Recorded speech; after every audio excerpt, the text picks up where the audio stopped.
இந்த சாப்டரில் நம்ம task how to enter the task அப்படிங்கிறத பற்றி டீட்டெயிலாக பார்க்கலாம். ஸோ தென் எப்படி டாஸ்க்லாம் எடிட் பண்ணலாங்கிறத பற்றியும் பார்க்கலாம். ஸோ டாஸ்க் முன்னாடி டாஸ்க்லாம் என்னென்னு பற்றி நம்ம பார்க்கணும். ஸோ நான் ஜஸ்ட்டு பார்த்தீங்கன்னா நான் இப்போ ஒரு பிபிடி போட்டிருக்கேன். ஸோ இதில் டாஸ்க்லாம் என்னென்னு சொல்லி நம்ம பார்க்கலாம். டாஸ்க்னா activity performed to achieve the required work. அதாவது நம்ம ஒரு ஒர்க் பண்ண போகிறோன்னா அதுக்கு என்னென்ன ஆக்டிவிட்டீஸ் நம்ம பர்ஃபார்ம் பண்ணுறோமோ அதான் வந்துட்டு டாஸ்க். இப்போ எக்ஸாம்பிளுக்கு இப்போ ஒரு வால் கன்ஸ்ட்ரக்ட் பண்ண போகிறோம். ஸோ அந்த வாலுக்கு தேவையான மெட்டீரியல்ஸ் சிமெண்ட், பிரிக் இதெல்லாம் இருந்தால் தான் நம்ம அந்த ஒர்க்கை ஃபினிஷ் பண்ண முடியும். ஸோ ஒரு ஒர்க் முடிக்கிறதுக்கு முன்னாடி என்னென்ன ஆக்டிவிட்டீஸ்லாம் நம்ம பண்ணுறோமோ ஸோ அதான் வந்துட்டு டாஸ்க். ஸோ பார்த்தீங்கன்னா டாஸ்க் மோடில் 2 டைப் ஆஃப் மோட்ஸ் இருக்குது. ஒன்று பார்த்தீங்கன்னா மேனுவலி ஷெடியூல்டு, அதர் ஒன்று பார்த்தீங்கன்னா ஆட்டோ ஷெடியூல்டு. ஸோ ஆட்டோ ஷெடியூல்னா task date are automatically adjust based on the changes to task dependence. அதாவது நம்மளோட எம்எஸ் ஆஃபீஸ் 2016 ஆட்டோமேட்டிக்காகவே நம்மளோட டேட்டுக்கும் நம்மளோட டாஸ்க் டியூரேஷனுக்கும் தகுந்த மாதிரி ஆட்டோமேட்டிக்காகவே அட்ஜஸ்ட் ஆகிடும். அதல்ஸ் நம்ம மேனுவலி ஷெடியூல்டு வச்சுருந்தோம்னா நம்ம தான் நம்மளோட டேட்டுக்கு ஏற்ற மாதிரி நம்ம டாஸ்க்கை மூவ் பண்ணி அட்ஜஸ்ட் பண்ணுற மாதிரி இருக்கும். ஸோ இது எப்படி பண்ணலான்னு சொல்லிட்டு நம்ம ப்ராஜெக்ட்டில் போய் பார்க்கலாம். ஸோ எம்எஸ் 2016 என்ட்ரு ஆகிக்கிறேன். ஸோ என்ட்ரு ஆகிட்டு உங்களுக்கு பார்த்தீங்கன்னா இதுதான் gantt chart. So gantt chart வியூவில் டேபிள் வியூ, இந்த டேபிள் வியூவில் தான் நம்ம டாஸ்க்கு டைப் பண்ண போகிறோம். ஸோ இங்கே பார்த்தீங்கன்னா நமக்கு டாஸ்க் நேம்னு இருக்குது. ஸோ இப்போ எக்ஸாம்பிளுக்குனா just task A, B, C, then D, then E. So 5 task வந்துட்டு இப்போ நான் டைப் பண்ணிட்டேன். ஸோ இங்கே பார்த்தீங்கன்னா உங்களுக்கு மேனுவலி ஷெடியூல்டு. ஸோ இந்த மாதிரி ஒரு பின் சிம்பிள் இருந்துச்சுன்னா இது மேனுவலி ஷெடியூல்னு அர்த்தம். ஜஸ்ட் நீங்கள் இதை கிளிக் பண்ணிவிட்டு டாஸ்கில் இங்கே பார்த்தீங்கன்னா மேனுவலி ஷெடியூல் தென் ஆட்டோ ஷெடியூல்னு இருக்கும். ஸோ நம்ம ஆட்டோ ஷெடியூல் மோடுக்கு சேஞ்ச் பண்ணிக்கலாம். Just auto schedule mode click பண்ணிங்க. கிளிக் பண்ணோன்னு பார்த்தீங்கன்னா உங்களுக்கு ஆட்டோமேட்டிக்காகவே இங்கே ஷெடியூல்டு வியூ காட்டுது. தென் இங்கே பார்த்தீங்கன்னா டியூரேஷன்ஸ். ஸோ டியூரேஷன்ஸில் நமக்கு 1 டேன்னு போட்டு கொஷின் மார்க் காட்டுது. ஸோ ஒவ்வொரு டாஸ்க்கும் நம்ம எவ்வளோ டியூரேஷன்ஸ்னு நம்ம தான் டியூரேஷன் செட் பண்ணணும். நான் ஜஸ்ட் எக்ஸாம்பிளுக்கு 4, 6, 8, 5, தென் 2. ஸோ எக்ஸாம்பிளுக்குனா இப்போ ஒவ்வொரு டாஸ்க் அஸ்யூம் பண்ணிவிட்டு அந்த டாஸ்க்கான டியூரேஷன் செட் பண்ணிவிட்டேன். ஸோ டியூரேஷன் செட் பண்ணோன்னா இங்கே பார்த்தீங்கன்னா உங்களுக்கு தெரியும் கேங் சார்ட் வியூவில் அந்த டியூரேஷனுக்கான ஒரு பார் சார்ட் அது ஆட்டோமேட்டிக்காகவே காட்டுது. தென் பார்த்தீங்கன்னா start date, finish date. So நீங்கள் ஸ்டார்ட் டேட், ஃபினிஷ் டேட் வந்து செட் பண்ணிக்கலாம். ஆர்எல்ஸ் அது பார்த்தீங்கன்னா இன்றைய டேட்டுக்கான டேட்டா அதுவே அஸ்யூம் பண்ணிக்கும் இங்கே இருக்க டியூரேஷன்ஸை பொறுத்து. தென் பார்த்தீங்கன்னா ப்ரெசிடர்ஸ். ஸோ ப்ரெசிடர்ஸ் செட் பண்ணுறதுக்கு முன்னாடி ப்ரெசிடர்ஸ்க்கும் சக்சீடர்ஸ்க்கும் உள்ள ரிலேஷன்ஷிப் பற்றி நம்ம இப்போ டீட்டெயிலாக பார்க்கலாம். ஸோ பார்த்தீங்கன்னா ரிலேஷன்ஷிப். ஸோ ப்ரெசிடர்ஸ்க்கும் சக்சீடருக்கும் உள்ள ரிலேஷன்ஷிப் வந்துட்டு 4 டிஃப்ரெண்ட் ரிலேஷன்ஷிப். அதில் பார்த்தீங்கன்னா finish to start, start to finish, finish to finish, then பார்த்தீங்கன்னா ஸ்டார்ட் டு ஃபினிஷ்னு உங்களுக்கு 4 டிஃப்ரெண்ட் ரிலேஷன்ஷிப் இருக்குது. ஃபினிஷ் டு ஸ்டார்ட்னா இப்போ ப்ரெசிடர்ஸோட ஒர்க் முடிஞ்சால் தான் சக்சீடர்ஸ் ஒர்க்கு ஸ்டார்ட் ஆகும். ஸோ அந்த மாதிரி ஒரு ரிலேஷன்ஷிப் இருக்க ஒர்க் தான் வந்துட்டு finish to start relationship. Finish date of predecessors determine the start date of successors. இப்போ எக்ஸாம்பிளுக்கு பார்த்தீங்கன்னா இப்போ நான் ஆல்ரெடி சொன்ன மாதிரி வால் கன்ஸ்ட்ரக்ஷனில் பார்த்தீங்கன்னா நமக்கு பிரிக் மெட்டீரியல்ஸும் சிமெண்ட் மெட்டீரியல்ஸும் வந்தால் தான் நம்மளால் வந்துட்டு வால் கன்ஸ்ட்ரக்ஷனை ஸ்டார்ட் பண்ண முடியும். ஸோ இது எப்போ என்ன டேட்டுக்கு வருதுங்கிறத பொறுத்து தான் நம்மளோட அடுத்த ஒர்க் வந்து ஸ்டார்ட் ஆகிற டேட் இருக்குது. ஸோ அதான் வந்துட்டு பார்த்தீங்கன்னா ஃபினிஷ் டு ஸ்டார்ட். அந்த ஒர்க் ஃபினிஷ் ஆனதான் இந்த ஒர்க் ஸ்டார்ட் ஆகிற மாதிரி ஒரு ரிலேஷன்ஷிப் தான் வந்துட்டு ஃபினிஷ் டு ஸ்டார்ட்டுக்கான ரிலேஷன்ஷிப். தென் அடுத்து பார்க்க போகிறது பார்த்தீங்கன்னா start to start. Start to start பார்த்தீங்கன்னா start date of predecessors determine the start date of successors. So ப்ரெசிடர்ஸோட டேட் என்னைக்கு ஸ்டார்ட் ஆகுதோ அந்த டேட்டை பொறுத்து தான் சக்சீடர்ஸோட டேட்டும் இருக்குதுன்னு சொல்கிறாங்க. ஸோ இப்போ வால் கன்ஸ்ட்ரக்ஷனே எக்ஸாம்பிளுக்கு வச்சுக்கலாம். ஸோ அதில் பார்த்தீங்கன்னா நான் வந்துட்டு வால் கன்ஸ்ட்ரக்ட் பண்ண ஆரம்பித்தா தான் நான் அதில் வந்துட்டு விண்டோ அண்ட் டோர்ஸ் வந்து ஃபிட் பண்ண முடியும். ஸோ எப்போ வால் கன்ஸ்ட்ரக்ஷன் நான் ஆரம்பிக்கிறனோ அந்த டேட் தான் விண்டோ அண்ட் டோர் ஃபிக்ஸேஷனோட டேட். ஸோ இந்த டேட்டோட ஸ்டார்ட்டை பொறுத்து தான் இந்த டேட்டோட இந்த கன்ஸ்ட்ரக்ஷனோட டேட்டோட ஸ்டார்டிங் இருக்குது. ஸோ அதான் வந்துட்டு ஸ்டார்ட் டு ஸ்டார்ட்டுக்கான ரிலேஷன்ஷிப். தென் பார்த்தீங்கன்னா ஃபினிஷ் டு ஃபினிஷ் ரிலேஷன்ஷிப் பார்த்தீங்கன்னா finish date of predecessors determine the finish date of successors. So பார்த்தீங்கன்னா நம்ம இப்போ எக்ஸாம்பிளுக்கு ஒரு பிளான் பண்ணுறோம். ஸோ அந்த பிளானுக்கு வந்துட்டு நம்ம அப்ரூவல் வாங்குகிறோம். ஸோ பிளான் பண்ணி முடிச்சு அப்ரூவல் வாங்கி முடிச்சாதான் இந்த ரெண்டும் நம்ம ஃபினிஷ் ஆனால் தான் நம்ம அடுத்து வந்துட்டு பில்டிங் கன்ஸ்ட்ரக்ஷனே போக முடியும். ஸோ இந்த 2 டேட்டோட ஃபினிஷிங் தான் நம்ம பில்டிங் கன்ஸ்ட்ரக்ஷன் ஸ்டார்டிங் டேட் இருக்குது. ஸோ அதான் பார்த்தீங்கன்னா ஃபினிஷ் டு ஃபினிஷ்க்கான ரிலேஷன்ஷிப். அண்ட் பார்த்தீங்கன்னா start to finish, start date of predecessors determine the finish date of successors. So இதுக்கு ஒரு எக்ஸாம்பிள் பார்த்தீங்கன்னா இப்போ ஒரு ஒர்க்கர் வந்துட்டு ஒர்க்கில் இருக்காங்க. ஸோ அந்த ஒர்க்கரோட டைம் முடிஞ்சிச்சு, அடுத்த ஒர்க்கர் வந்து ஸ்டார்ட் பண்ணணும்னா ஸோ அடுத்த ஒர்க்கர் எப்போ வராரோ அப்போ தான் இந்த ஒர்க்கரோட டைம் முடியும். ஸோ அதான் பார்த்தீங்கன்னா அவர் எப்போ ஸ்டார்ட் பண்ணுறாரோ அப்போ தான் இவரோட ஒர்க் வந்து ஃபினிஷ் ஆகும். அதான் வந்துட்டு ஸ்டார்ட் டு ஃபினிஷ்க்கான எக்ஸாம்பிள். ஸோ இந்த 4 டிஃப்ரெண்ட் ரிலேஷன்ஷிப்பை யூஸ் பண்ணி தான் நம்ம டாஸ்க்கை நம்ம எடிட் பண்ண போகிறோம். நான் இப்போ ஜஸ்ட்னா ப்ராஜெக்டில் என்டர் ஆகிக்கிறேன். ஸோ ப்ராஜெக்டில் பார்த்தீங்கன்னா நமக்கு 4 டிஃப்ரெண்ட் டாஸ்க் இருக்குது. ஸோ இதை எப்படி என்டர் பண்ணி பார்க்கலாம். ஸோ பார்த்தீங்கன்னா இப்போ வந்துட்டு ஏங்கிற டாஸ்க்கு ஃபினிஷ் ஆன பிறகு தான் பிங்கிற டாஸ்க் வந்து ஸ்டார்ட் ஆகும். ஸோ பார்த்தீங்கன்னா அதுக்கு நீங்கள் ப்ரிசிடர்ஸில் போயிட்டு ஜஸ்ட்டு இப்போ ஏங்கிற டாஸ்க் ஃபினிஷ் ஆன பிறகு தானே பிங்கிறது ஸ்டார்ட் ஆகுது. ஸோ ஏங்கிறதுக்கு கரஸ்பாண்டிங் என்ன இருக்குது 1. நீங்கள் ஜஸ்ட் இதை ப்ரிசிடர்ஸில் 1 என்டர் பண்ணிக்கணும். 1 என்டர் பண்ணோன்னு பார்த்தீங்கன்னா இங்கே ஆட்டோமேட்டிக்காகவே ஷெடியூல் ஆகிடும். ஸோ இங்கே பார்த்தீங்கன்னா சண்டே சாட்டர்டே. ஸோ இந்த 2 டேவும் நம்ம காலண்டரில் ஹாலிடேஸ்னு சொல்லிட்டு நம்ம அஸ்யூம் பண்ணியிருக்கோம். ஸோ அதனால் இங்கே பார்த்தீங்கன்னா அந்த 2 டேஸும் தள்ளி போயிட்டு ஸோ வந்துட்டு ஒர்க் வந்து ஸ்டார்ட் ஆகிற மாதிரி காமிக்குது. அண்ட் தென் பார்த்தீங்கன்னா சிக்கும் அதே மாதிரி ப்ரிசிடர்ஸில் போய்ட்டு என்டர் பண்ணிக்கலாம். ஸோ இதுக்கு நம்ம just start to start enter பண்ணோன்னா ஜஸ்ட் நீங்கள் 1 கொடுத்துக்கலாம். 1 கொடுத்து எஸ் அண்ட் எஸ் கொடுத்தீங்கன்னா ஸ்டார்ட் டு ஸ்டார்ட் ரிலேஷன்ஷிப்பில் அது என்டர் ஆகிடும். அதாவது எப்போ இந்த ஏங்கிற ஒர்க் ஸ்டார்ட் ஆகுதோ அதே நேரத்தில் தான் சிங்கிற ஒர்க்கும் ஸ்டார்ட் ஆகுது. அந்த மாதிரி ஒரு ரிலேஷன்ஷிப் வந்துட்டு இங்கே பார்த்தீங்கன்னா நமக்கு ஆட்டோமேட்டிக்காகவே க்ரியேட் ஆகிடுச்சு. தென் டிக்கும் இப்போ நீங்கள் பிங்கிற ஒர்க் ஃபினிஷ் ஆகிட்டு அதே சேம் டைம் சிங்கிற ஒர்க் ஃபினிஷ் ஆன பிறகு தான் டிங்கிற ஒர்க் ஸ்டார்ட் ஆகுதுன்னா அதுக்கு எப்படி ரிலேஷன்ஷிப் பண்ணுறதுனா ஜஸ்ட் நீங்கள் அந்த 2 நம்பரையும் ஒரே நேரத்தில் என்டர் பண்ணிக்கலாம். இப்போ பாருங்கள் பிக்கு கரஸ்பாண்டிங்காக இங்கே இருக்குது 2, அதே மாதிரி சிக்கு கரஸ்பாண்டிங்காக இங்கே இருக்கிறது 3. ஸோ நான் 2 and 3 ஜஸ்ட் நான் ஒரே நேரத்தில் என்டர் பண்ணிக்கிறேன். 2 ஜஸ்ட் கமா போட்டு 3 என்டர் பண்ணிங்கன்னா போதும். ஆட்டோமேட்டிக்காகவே 2 and 3 ரிலேஷன்ஷிப்பில் நமக்கு அதாவது டிங்கிற டாஸ்க் வந்துட்டு கிரியேட் ஆகிடும். தென் பார்த்தீங்கன்னா ஈங்கிற டாஸ்க் நம்ம டிங்கிற டாஸ்க் ஃபினிஷ் ஆன பிறகு ஈங்கிற டாஸ்க் வந்து ஸ்டார்ட் ஆகுதுன்னா ஜஸ்ட் நீங்கள் அதுக்கான கரஸ்பாண்டிங் நம்பரை என்டர் பண்ணால் போதும், ஆட்டோமேட்டிக்காகவே ஷெடியூல் ஆகிடும். ஸோ இப்படி தான் வந்துட்டு ப்ரிசிடர்ஸை யூஸ் பண்ணி டாஸ்க் வந்துட்டு ஷெடியூல் பண்ணணும்.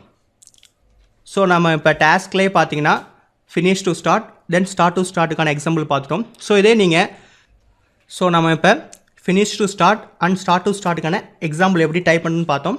ஸோ இப்போ நீங்கள் ஃபினிஷ் டு ஃபினிஷ் டைப் பண்ணணுன்னா இப்போ நான் எக்ஸாம்பிளுக்கு நான் இன்னொரு டாஸ்க் ஆட் பண்ணிக்கிறேன். ஜஸ்ட் நான் ஒரு எஃப்ங்கிற டாஸ்க் ஆட் பண்ணிக்கிறேன். ஸோ ஆட் பண்ணிவிட்டு இது வந்து பார்த்தீங்கன்னா மேனுவல் மோடில் இருக்குது. நீங்கள் ஜஸ்ட் இதை கிளிக் பண்ணி ட்ராக் பண்ணி கூட ஆட்டோ ஷெட்யூல் மோடில் சேஞ்ச் பண்ணிக்கலாம். ஸோ சேஞ்ச் பண்ணிவிட்டு இப்போ நான் டியூரேஷன் ஜஸ்ட் நான் ஒரு 4 days என்டர் பண்ணிக்கிறேன். என்டர் பண்ணிவிட்டு இப்போ இது ஃபினிஷ் டு ஸ்டார்ட் மோடில் இருக்கணும். அதாவது எப்போ இந்த 5th டாஸ்க் முடியுதோ அதே நேரத்தில் 6th டாஸ்க்கும் முடியுதுன்னா நீங்கள் ஜஸ்ட் இதில் ஃபைனை என்டர் பண்ணி எஃப்எஃப் கொடுத்தா போதும், ஆட்டோமேட்டிக்காகவே அது ஷெடியூல் ஆகிடும். பாருங்கள் நான் ஃபைனை என்டர் பண்ணி எஃப்எஃப் கொடுக்குறேன். கொடுத்தோன்னே பாருங்கள் எப்போ 5th டாஸ்க் முடியுதோ அதே நேரத்தில் தான் 6th டாஸ்க்கும் முடியுது. அதே மாதிரி இது ஷெடியூல் ஆயிடுச்சு. ஸோ இதே மாதிரி ஸ்டார்ட் டு ஃபினிஷ் கொடுக்கணும்னா நீங்கள் ஜஸ்ட் எஸ்எஃப் கொடுத்தா போதும்.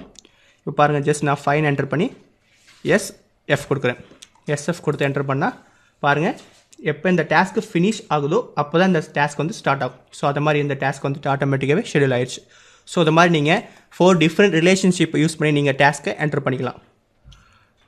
ஸோ அது மட்டும் இல்லாமல் lead and lag time use பண்ணி நீங்கள் என்டர் பண்ணலாம். ஸோ அதாவது லீட் டைம்னா ஸோ இப்போ எக்ஸாம்பிளுக்கு பாருங்கள் ஏ அண்ட் பி இந்த 2 டாஸ்க்கும் நம்ம ஃபினிஷ் அண்ட் ஸ்டார்ட் அப்படிங்கிற ரிலேஷன்ஷிப்பில் வச்சுருக்கோம். ஸோ பார்த்தீங்கன்னா ஏ டாஸ்க்கு ஃபினிஷ் ஆன பிறகு தான் பி டாஸ்க் வந்து ஸ்டார்ட் ஆகுது. ஸோ ஒரு வேளை எக்ஸாம்பிளுக்கு இந்த ஏ டாஸ்க்கு ஃபினிஷ் ஆகிறதுக்கு முன்னாடியே வந்துட்டு பி டாஸ்க் வந்து ஸ்டார்ட் பண்ணிட்டா ஸோ அதை எப்படி என்டர் பண்ணுன்னு பார்க்கலாம். ஜஸ்ட் நீங்கள் பி ஓவர் அந்த இதில் டபுள் டைம் கிளிக் பண்ணுங்கள். கிளிக் பண்ண உடனே உங்களுக்கு டாஸ்க் இன்ஃபர்மேஷன் சொல்லிட்டு ஒரு டேப் வந்து ஓப்பன் ஆகும். ஸோ இதில் பார்த்தீங்கன்னா ப்ரிசிடர்ஸ் ஜஸ்ட் நீங்கள் ப்ரிசிடர்ஸை கிளிக் பண்ணால் போதும் உங்களுக்கு காட்டும் ஏங்கிற டாஸ்க் வந்துட்டு ஃபினிஷ் டு ஸ்டார்ட்டில் இருக்குன்னு. ஸோ இதில் வந்துட்டு லீட் அண்ட் லேக் டைம் பார்த்தீங்கன்னா லேட் ஆகிறது. ஸோ எவ்வளோ நாள் உங்களுக்கு லேட் ஆகி அந்த டாஸ்க் வந்து ஸ்டார்ட் ஆகுதோ அதையும் நீங்கள் என்டர் பண்ணிக்கலாம். ஸோ லேக் டைம்னால் நீங்கள் பாசிட்டிவில் என்டர் பண்ணணும். ஸோ அதே லீட் டைம்னால் நீங்கள் நெகட்டிவில் என்டர் பண்ணணும். ஸோ இப்போ பாருங்கள் நான் பாசிட்டிவ் டேஸில் 3 days 5 days என்டர் பண்ணால் ஜஸ்ட் என்டர் பண்ணி ஓகே கொடுத்தா உங்களுக்கு ஆட்டோமேட்டிக்காக தெரியும். ஸோ 5 days வந்து மூவ் ஆகி வந்துட்டு நமக்கு இந்த ஒர்க் வந்து ஸ்டார்ட் ஆகுது. ஃபினிஷ் டு ஸ்டார்ட் ரிலேஷன்ஷிப்பில் இருக்க இந்த ஒர்க் வந்துட்டு 5 days வந்துட்டு லேட்டாக ஸ்டார்ட் ஆகுதுன்னு சொல்லிட்டு உங்களுக்கு ஆட்டோமேட்டிக்காகவே ஷெடியூல் ஆகி காமிக்குது. சரி அதே வந்துட்டு 5 days முன்னாடியே ஸ்டார்ட் ஆகுதுன்னா நீங்கள் ஜஸ்ட் அதை என்டர் பண்ணிக்கலாம். அதே மாதிரி ப்ரெசிடர்ஸில் போயிட்டு இங்கே நீங்கள் ஜஸ்ட்டு நெகட்டிவில் வேல்யூ என்டர் பண்ணணும். இப்போ பாருங்கள் நெகட்டிவில் வேல்யூ 1 நான் சேஞ்ச் பண்ணுறேன். சேஞ்ச் பண்ணி ஓகே கொடுக்குறேன். ஸோ பாருங்கள் 1 day முன்னாடியே ஒர்க் வந்து ஸ்டார்ட் ஆகிற மாதிரி நமக்கு டாஸ்க் வந்துட்டு அதுவாகவே அரேஞ்ச் ஆயிடுச்சு. ஸோ தான் வந்துட்டு பார்த்தீங்கன்னா lead and lag time. So அதே மாதிரி நீங்கள் ரிலேஷன்ஷிப் சேஞ்ச் பண்ணாலும் சேஞ்ச் பண்ணிக்கலாம். ஜஸ்ட் நீங்கள் என்டர் பண்ணிக்கிட்டா ப்ரெசிடென்ஸில் போயிட்டு இங்கே பார்த்தீங்கன்னா ஃபினிஷ் டு ஸ்டார்ட் அப்படிங்கிற ரிலேஷன்ஷிப்பில் இருக்குது. நீங்கள் இதை ஜஸ்ட்டு சேஞ்ச் பண்ணாலும் சரி, நீங்கள் இதை ட்ராக் பண்ணிவிட்டு உங்களுக்கு என்ன ரிலேஷன்ஷிப்பில் வேணும், ஸ்டார்ட் டு ஸ்டார்ட்டில் ஆர் ஃபினிஷ் டு ஃபினிஷாக ஆர்எல்ஸ் ஸ்டார்ட் டு ஃபினிஷாக என்ன ரிலேஷன்ஷிப்பில் வேணுமோ அதை நீங்கள் எங்கேயும் சேஞ்ச் பண்ணிக்கலாம். சேஞ்ச் பண்ணிவிட்டு நீங்கள் ஓகே கொடுத்தா அது சேஞ்ச் ஆகி ஷெடியூல் ஆகிடும். ஸோ நம்ம இவ்வளோ நேரம் டாஸ்க்கை எப்படி என்டர் பண்ணுறது, அதுக்கு டியூரேஷன், அதுக்கு என்ன ரிலேஷன்ஷிப்புங்கிறத பற்றி டீட்டெயிலாக பார்த்தோம். அடுத்து நம்ம என்டர் பண்ணியிருக்க டாஸ்கில் எது கிரிட்டிக்கல் பாத் ஸ்லாக் எப்படி கண்டுபிடிக்கிறதுங்க பற்றி பார்க்கலாம். ஸோ கிரிட்டிக்கல் பாத் பார்த்தீங்கன்னா ஜஸ்ட் நீங்கள் கேங் சார்ட் வியூவில் போயிட்டு மோர் வியூஸில் போயிட்டு இங்கே பார்த்தீங்கன்னா டீட்டெயில்டு கேங் சார்ட் இருக்கும். அது ஜஸ்ட்டு கிளிக் பண்ணி அப்ளை கொடுத்தீங்கன்னா போதும். இதில் உங்களுக்கு எது கிரிட்டிக்கல் பார்த்தோ ஸோ அதை வந்துட்டு ஆட்டோமேட்டிக்காகவே வியூ ஆகும். ஸோ உங்களுக்கு பார்த்தீங்கன்னா எது ரெட் கலரில் காமிக்குதோ அதான் வந்துட்டு பார்த்தீங்கன்னா உங்களுக்கு கிரிட்டிக்கல் பாத். ஸோ இதில் என்ன இங்கே பார்த்தீங்கன்னா இது என்ன டாஸ்க்குன்னு சொல்லிட்டு இந்த டாஸ்க் கிளிக் பண்ணி ஒவ்வொரு தாட்டியும் பார்க்கறதுக்கு பதிலாக ஸோ இதுலேயும் நம்ம டாஸ்க் நேமை என்டர் பண்ணிக்கலாம். ஸோ அதை எப்படி என்டர் பண்ணி பார்க்கலாம். ஜஸ்ட் நீங்கள் இதை ஃபுல்லாக செலக்ட் பண்ணிக்கோங்க. செலக்ட் பண்ணிவிட்டு டாஸ்க் நேம் இங்கே க்ரியேட் பண்ணிக்கலாம். ஸோ அதை எப்படி வர வைக்கிறதுனா ஜஸ்ட் ஃபார்மெட்டில் போய்க்குங்க. ஃபார்மெட்டில் இங்கே பார்த்தீங்கன்னா ஃபார்மெட்டில் உங்களுக்கு பார்னு இருக்கும். ஜஸ்ட் பாரை செலக்ட் பண்ணிக்கங்க. இதில் பார்த்தீங்கன்னா பார் ஷேப், பார் டெக்ஸ்ட் போய்க்குங்க. ஸோ இதில் பார்த்தீங்கன்னா லெஃப்ட், ரைட், டாப், பாட்டம் என்னென்னு பார்த்தீங்கன்னா இங்கே இருக்க டாஸ்க் நேம் வந்துட்டு இங்கே இந்த சார்ட்டில் உங்களுக்கு left or bottom or top or else இன்சைடில் வேணுமான்னு சொல்லி கேட்குது. ஸோ நீங்கள் ஃபஸ்ட்டு நீங்கள் இதை ஃபுல்லாக செலக்ட் பண்ணிக்கணும். செலக்ட் பண்ணிவிட்டு ஃபார்மெட்டில் பாரில் போயிட்டு ஸோ டாப்பில் வேணுன்னா டாப்னு கொடுத்து நீங்கள் just drop down menu select பண்ணிங்கன்னா உங்களுக்கு இங்கே பார்த்தீங்கன்னா டெக்ஸ்ட் நேம். ஸோ நீங்கள் இதில் டெக்ஸ்ட் நேமை செலக்ட் பண்ணணும். ஸோ ஆர்எல்ஸ் நேம்னு இருக்கும். ஜஸ்ட் என் கீபோர்டில் டைப் பண்ணால் உங்களுக்கு அதுக்கான ஸோ நேம்னு கொடுத்துட்டு ஜஸ்ட் நீங்கள் நேமை செலக்ட் பண்ணிவிட்டு பார்த்தீங்கன்னா உங்களுக்கு ஆக்சுவல் ஒர்க் நேம் பார்த்தீங்கன்னா மேலே வியூ ஆகுது. எக்ஸாம்பிளுக்கு ஜஸ்ட் நீங்கள் ஓகே கொடுத்தீங்கன்னா உங்களுக்கு இங்கே ஏங்கிற டாஸ்க் நேம் பார்த்தீங்கன்னா உங்களுக்கு இந்த சார்ட்டில் வியூ ஆகுது. தென் இப்போ நீங்கள் கிரிட்டிக்கல் பாத் கண்டுபிடிக்கலாம். ஜஸ்ட் நீங்கள் டாஸ்கில் போய்ட்டு மோர் வியூஸில் டீட்டெயில் கேங் சார்ட் கொடுத்து அப்ளை கொடுத்தீங்கன்னா உங்களுக்கு கிரிட்டிக்கல் பாத் வியூ கிடைக்கும். ஸோ நம்ம இப்போ இந்த எக்ஸசைஸில் டாஸ்க் எப்படி க்ரியேட் பண்ணுறது, அந்த டாஸ்க்கு எப்படி கிரிட்டிக்கல் பாத் க்ரியேட் பண்ணுறதை பற்றி டீட்டெயிலாக பார்க்க போகிறோம். ஸோ இப்போ நான் டாஸ்க் க்ரியேட் பண்ண போகிறேன். ஜஸ்ட் நான் ஸ்டெப் பை ஸ்டெப்பாக ஒரு பில்டிங் கன்ஸ்ட்ரக்ஷன், ஒரு ரெசிடென்ஷியல் பில்டிங் கன்ஸ்ட்ரக்ஷனுக்கான ஒரு டாஸ்க் வந்துட்டு க்ரியேட் பண்ண போகிறேன். ஸோ ஃபஸ்ட்டு வந்துட்டு பிளானிங். ஜஸ்ட் நீங்கள் என்ட்ரு பண்ணால் அடுத்த டேபுக்கு ஆட்டோமேட்டிக்காகவே மூவ் ஆகிடும். So planning, estimating,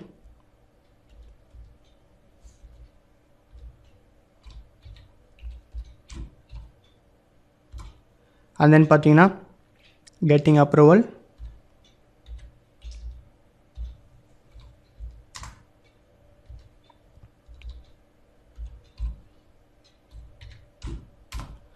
so then ground clearance. So இங்கே பார்த்தீங்கன்னா நான் இப்போ ஒரு எக்ஸாம்பிளுக்கு ஒரு டாஸ்க் வந்துட்டு க்ரியேட் பண்ணியிருக்கேன். ஒரு ரெசிடென்ஷியல் பில்டிங்க்கு என்னென்ன ஒர்க்லாம் நடக்குமோ ஸோ அதெல்லாம் வந்துட்டு ஒரு சிம்பிளான சின்ன எக்ஸாம்பிளுக்கு நான் இப்போ ஒரு டாஸ்க் க்ரியேட் பண்ணியிருக்கேன். ஸோ அந்த டாஸ்க்கு இப்போ டியூரேஷன் டைப் பண்ணி போகிறேன். ஸோ ஒவ்வொரு டாஸ்க்குக்கும் இப்போ நான் டியூரேஷன் அசீவ் பண்ணிக்கிறேன். ஸோ இப்போ பார்த்தீங்கன்னா நான் எல்லாத்துக்கும் டியூரேஷன் வந்துட்டு என்ட்ரு பண்ணிட்டேன். ஸோ இங்கே நம்ம டியூரேஷன் என்ட்ரு பண்ணேன். ஸோ இப்போ நான் டாஸ்க் அசீவ் பண்ணிவிட்டு டாஸ்க்கு எல்லாத்துக்கும் டியூரேஷன் அசீவ் பண்ணிட்டேன். ஸோ இங்கே பார்த்தீங்கன்னா நமக்கு ஆட்டோமேட்டிக்காக ஷெட்யூல் ஆகவே இல்லை. ஸோ நம்ம இங்கே மேனுவல் ஷெட்யூலேருந்து நம்ம இப்போ இதை ஆட்டோமேட்டிக் ஷெட்யூலுக்கு மாற்றணும். ஜஸ்ட் இதை ஃபுல்லாக செலக்ட் பண்ணிக்கங்க. செலக்ட் பண்ணிவிட்டு டாஸ்கில் நம்ம ஆல்ரெடி பார்த்த மாதிரி ஆட்டோ ஷெட்யூல் கொடுத்துட்டோம். ஸோ இப்போ வந்துட்டு ப்ரெடியூசர்ஸ் டைப் பண்ணணும். So planning, estimating and getting approval.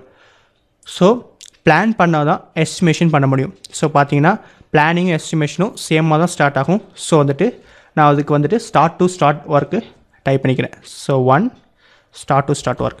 Plan start ஆகும்போதே ஸோ பிளானிங் முடித்த பிறகு தான் எஸ்டிமேஷன் பண்ண முடியும். ஸோ வந்துட்டு நான் அதுக்கு வந்துட்டு finish to start work achieve பண்ணிக்கிறேன். ஜஸ்ட் நான் 1ன்னு கொடுத்துக்கிறேன். ஸோ 1ன்னு டைப் பண்ணோன்னா இங்கே பார்த்தீங்கன்னா ஆட்டோமேட்டிக்காகவே அது ஷெட்யூல் ஆகிடும். So getting approval. So estimation பண்ணோடனே நெக்ஸ்ட் நம்ம அப்ரூவல் பண்ணுவோம். ஸோ அதுவும் வந்துட்டு பிளானிங் முடிஞ்சோன்னு தான் கெட்டிங் அப்ரூவல் நம்ம வாங்க முடியும். ஸோ அதுவும் பிளானிங் ஒர்க் முடிஞ்ச பிறகு தான் அப்ரூவல் வாங்க முடியும். ஸோ அதுக்கு நான் ஃபினிஷ் டு ஸ்டார்ட் கொடுத்துக்கிறேன். அண்ட் தென் பார்த்தீங்கன்னா ground clearance. So ground clearance வந்துட்டு அப்ரூவல் வாங்கின பிறகு தான் நம்ம கிரவுண்ட் கிளியரன்ஸ் பண்ணி செட்டிங் ஒர்க்லாம் ஸ்டார்ட் பண்ண முடியும். ஸோ அதுக்கு ஃபினிஷ் டு ஸ்டார்ட் ஒர்க் 3 கொடுத்துக்கிறேன். ஒர்க்கு 2 and 3 கொடுத்துக்கிறேன். ஸோ வந்துட்டு எஸ்டிமேஷன் ஒர்க் கெட்டிங் அப்ரூவல்லாம் முடிஞ்ச பிறகு தான் நம்ம கிரவுண்ட் கிளியரன்ஸ்க்கு வருவோம். அண்ட் தென் பார்த்தீங்கன்னா செட்டிங் அவுட் ஒர்க். ஸோ வந்துட்டு கிரவுண்டில் இருக்க எல்லா மெட்டீரியல்ஸ் எல்லாம் கிளியர் பண்ணிட்டு தான் அதை செட்டிங் ஒர்க் பண்ண முடியும். ஸோ வந்துட்டு கிரவுண்ட் கிளியரன்ஸ் முடிஞ்ச பிறகு தான் செட்டிங் ஒர்க். ஸோ நான் வந்துட்டு 4 கொடுத்துக்கிறேன். அண்ட் தென் பார்த்தீங்கன்னா எக்ஸ்ட்ரேஷன் ஒர்க். ஸோ எக்ஸ்ட்ரேஷன் ஒர்க் வந்துட்டு செட்டிங் ஒர்க் முடிஞ்ச பிறகு தான் எக்ஸ்ட்ரேஷன் ஒர்க் ஸ்டார்ட் பண்ணுவோம். ஸோ நான் வந்துட்டு எக்ஸ்ட்ரேஷன் ஒர்க்குக்கு வந்து செட்டிங் அவுட் வந்துட்டு ப்ரொசீஜர்ஸாக கொடுக்குறேன். அண்ட் தென் பார்த்தீங்கன்னா ஃபவுண்டேஷன் மார்க்கிங்.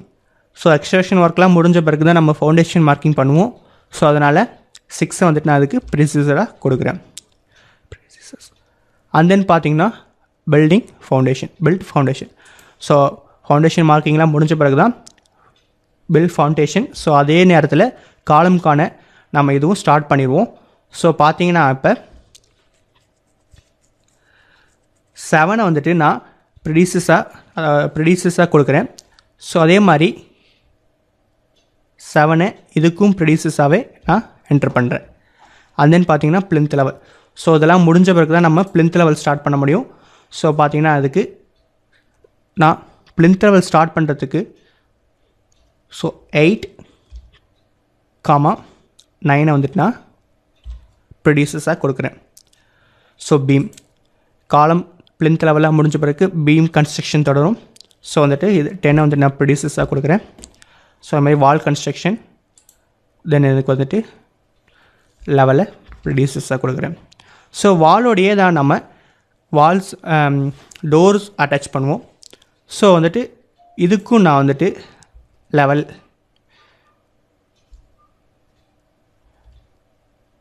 கொடுக்குறேன். ஸ்டார்ட் டு ஸ்டார்ட் ஒர்க் கொடுத்துக்கிறேன். அண்ட் தென் பார்த்தீங்கன்னா ஃபினிஷ் ஃப்ளோர். ஸோ வந்துட்டு எல்லாமே முடிஞ்ச பிறகு தான் நம்ம floor finishing, plastering work, floor finishing முடிஞ்சோடனே பிளாஸ்டரிங் ஒர்க் முடிஞ்சோடனே பெயிண்டிங் ஒர்க் பார்ப்போம். சாரி, இங்கே வந்துட்டு 14 அண்ட் தென் பார்த்தீங்கன்னா இங்கே 15. ஸோ இங்கே வந்து பார்த்தீங்கன்னா ப்ரொடியூசர்ஸ் ஒர்க் அசைன் பண்ணிவிட்டேன். ஸோ நான் ப்ரொடியூசர்ஸ் ஒர்க் அசைன் பண்ண உங்களுக்கு ஆட்டோமேட்டிக்காகவே பார்த்தீங்கன்னா இங்கே நமக்கு க்ரியேட் ஆகிடுச்சு. ஸோ இதில் பார்த்தீங்கன்னா உங்களுக்கு வால் அண்ட் டோர்ஸ் வந்துட்டு அட்டாச் ஆகிறதுக்கு 0ன்னு கொடுத்துருக்கு. ஸோ 0னா இங்கே மைல் ஸ்டோன்னு சொல்கிறாங்க. ஸோ மைல் ஸ்டோன் வந்துட்டு நமக்கு இப்படி தான் மார்க் ஆகிருக்கும். ஸோ நம்ம இதுக்கு ப்ரொடியூசர்ஸ் ஃபுல்லாக அசைன் பண்ணிக்கிட்டோம். ஸோ இதுக்கு நம்ம இப்போ கிரிட்டிக்கல் பார்ட் பார்க்கலாம். ஜஸ்ட் நான் ஆல்ரெடி சொன்ன மாதிரி கேங் சார்ட், இதில் மோர் வியூஸில் பார்த்தீங்கன்னா இப்போ டீட்டெயில்டு கேங் சார்ட் செலக்ட் பண்ணி அப்ளை கொடுத்துங்க. ஸோ அப்ளை கொடுத்தீங்கன்னா உங்களுக்கு இப்போ கிளியராக தெரியும். ஸோ இங்கே எதெல்லாம் ரெட் கலரில் தெரியுதோ ஸோ அதெல்லாம் வந்துட்டு நமக்கு கிரிட்டிக்கல் பாத்துன்னு சொல்கிறாங்க. ஸோ அதுக்கெலாம் வந்துட்டு 0 ஸ்லாகு, மீதிலாம் வந்துட்டு நமக்கு ஸ்லாக் இருக்கும்.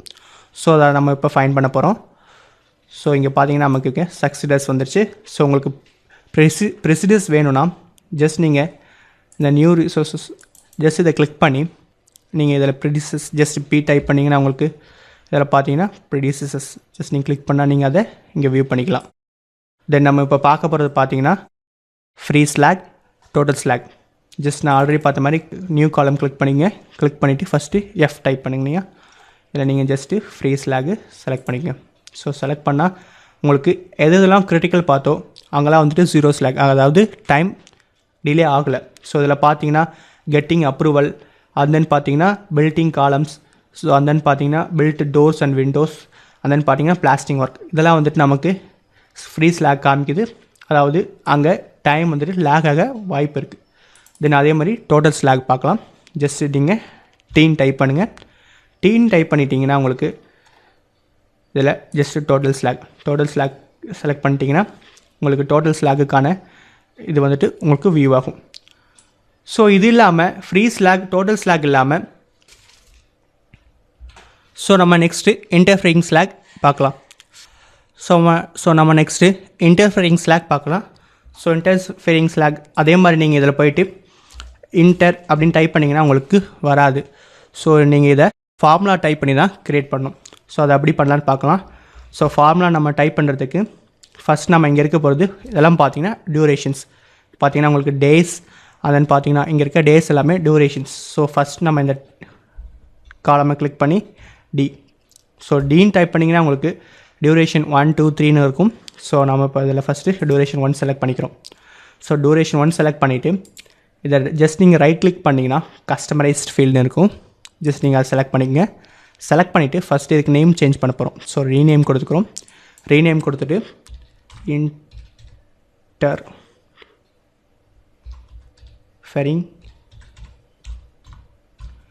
இன்டர்ஃபெரிங் ஸ்லாக். ஸோ இன்டர்ஃபெரிங் ஸ்லாக்னு நான் டைப் பண்ணிவிட்டு ஓகே கொடுத்துட்டேன். ஸோ ஓகே கொடுத்துட்டு ஜஸ்ட் இங்கே பார்த்தீங்கன்னா கஸ்டமர் அட்ரிபியூட்ஸில் ஜஸ்ட்டு ஃபார்முலாஸ் கொடுத்து ஓகே கொடுத்துருங்க. ஓகே கொடுத்துட்டு ஃபார்முலாஸ்குள்ளே போன பிறகு இங்கே பார்த்தீங்கன்னா interfering slack is equal to, so நமக்கு தெரியும் interfering slack is equal to total slack minus free slack. So இங்கே பார்த்தீங்கன்னா இன்செட் ஃபீல்டு. ஸோ ஃபீல்டில் நம்ம அது என்னென்னு பார்த்தோம், டியூரேஷன்ஸ்னு பார்த்தோம். ஸோ டியூரேஷன்ஸில் போய்ட்டு டோட்டல் ஸ்லாக் செலக்ட் பண்ணிக்கிறோம். செலக்ட் பண்ணிவிட்டு மைனஸ் திரும்ப ஃபீல்டில் டியூரேஷனில் ஃப்ரீ ஸ்லாகு செலக்ட் பண்ணிக்கிறோம். ஸோ செலக்ட் பண்ணிவிட்டு ஜஸ்ட் நீங்கள் ஓகே கொடுத்துருங்க.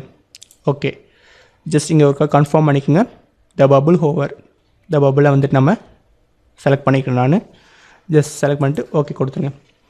ஓகே கொடுத்தீங்கன்னா உங்களுக்கு ஆட்டோமேட்டிக்காகவே மைனஸ் ஆகி உங்களுக்கு கால்குலேட் ஆகி இங்கே வேல்யூ வந்துச்சு. ஸோ நீங்கள் டேரெக்டாகவே 2 - 2 0. ஸோ இது மாதிரி நீங்கள் மைனஸ் பண்ணியும் போடலாம். ஸோ அது வந்துட்டு நமக்கு டிடிஎஸ் ப்ராசஸ். இது நமக்கு வந்துட்டு ஒரு ஸ்மால் ப்ராஜெக்டாக இருக்கனால நமக்கு இது ஈஸியாக பண்ணலாம். இதே வந்துட்டு 300 400 டாஸ்க் நீங்கள் என்டர் பண்ணிக்கும் போது ஸோ அது மாதிரி பண்ணுறது நமக்கு டிடிஎஸ் ப்ராசஸ். ஸோ நம்ம இது மாதிரி ஃபார்முலா மூலமாகவும் டாஸ்க்கை நம்ம வந்து க்ரியேட் பண்ணிக்கலாம். ஸோ நம்ம இவ்வளோ நேரம் டீட்டெயிலாக டாஸ்க் எப்படி என்டர் பண்ணுது, ஸோ அதுக்கு டியூரேஷன்ஸ், அதுக்கு ப்ரொடியூசர்ஸ், சக்ஸஸ், அண்ட் தென் பார்த்தீங்கன்னா free slack, total slack and critical path எப்படி கண்டுபிடிக்கிறத பற்றி டீட்டெயிலாக பார்த்தோம். ஸோ நமக்கு கிரிட்டிக்கல் பாத் இதில் வந்துட்டு கேங் சார்ட் வியூ, அதாவது கிராஃப் வியூவில் உங்களுக்கு நமக்கு கலராக வியூ ஆகிறதா வந்துட்டு கிரிட்டிக்கல் பாத். ஸோ நெக்ஸ்ட் சாப்டரில் இந்த கிரிட்டிக்கல் பாத்தை